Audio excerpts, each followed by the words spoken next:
मैं इस वक्त एक बड़ी खबर आपको बता दूं। बीती रात ईरान समर्थित संगठन हिजबुल्लाह ने इजरायली सैन्य अड्डों पर एक नहीं दो नहीं 50 से ज्यादा रॉकेट दागे हैं। अपने नंबर 2 कमांडर की हत्या का बदला लेने के लिए हिजबुल्लाह ने उत्तरी इजरायल में ताबड़तोड़ हमला करना शुरू कर दिया। हिजबुल्लाह ने हमले की जिम्मेदारी लेते हुए कहा कि उसने सैन्य अड्डों को निशाना बनाया है। आप यह आवाज सुनिए, कितना भीषण है यह हमला जो हिजबुल्लाह की तरफ से, लेबनान की तरफ से हुआ है इजरायल में।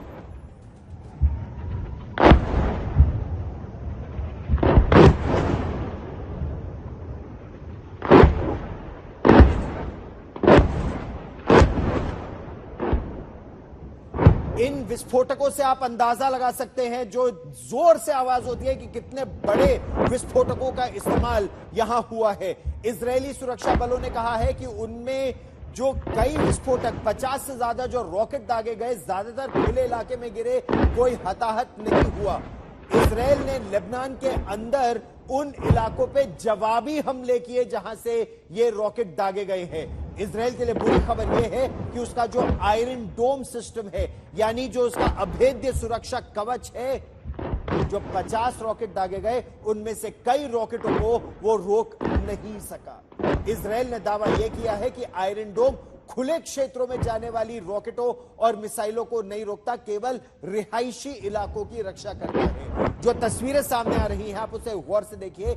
जहां वो रॉकेट गिरे इनमें से कुछ रिहायशी इलाके हैं। लेकिन इस बीच दूसरी बड़ी खबर हम आपको और बता दें। हिजबुल्लाह ने रूसी मिसाइलों से इजरायली सैन्य ठिकानों पर निशाना सफलतापूर्वक साधा है। हिजबुल्लाह ने रूस में निर्मित कत्यूशा रॉकेट सिस्टम से उत्तरी इजरायल को निशाना बनाया। यह कत्यूशा सिस्टम, हम आपको इसके बारे में और बता दें, ये जो कत्यूशा सिस्टम है ये एक रॉकेट आर्टिलरी है, जिससे द्वितीय विश्व युद्ध में सोवियत संघ ने पहली बार युद्ध के मैदान में उतारा था। यह रॉकेट सिस्टम जो है, इसकी खूबी यह है कि आम रॉकेट लॉन्चरों की तुलना में बहुत तेजी से एक दो नहीं ताबड़तोड़ रॉकेट दागे जा सकते हैं। ये आप सिस्टम को देख रहे हैं अपने टेलीविजन स्क्रीन पर। ग्रैड 21 इसका एक वर्जन भारत के पास था। MBRL multi barrel rocket launcher जिसे कहते हैं। भले ही निशाने को भेदने में यह बहुत सटीक ना हो, लेकिन रॉकेट दागकर इनकी रफ्तार इतनी ज्यादा है कि जो इजरायल का आयरन डोम सिस्टम है उसे भी कत्यूशा रॉकेट्स को रोक पाना थोड़ा मुश्किल हो गया था।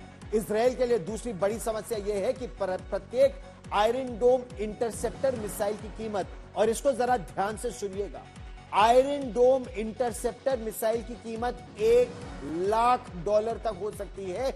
जबकि जो इस समय इजरायल के ऊपर रॉकेट दागे जा रहे हैं, जिनको रोकने का प्रयास किया जा रहा है, उन रॉकेट्स की कीमत महज $300 है।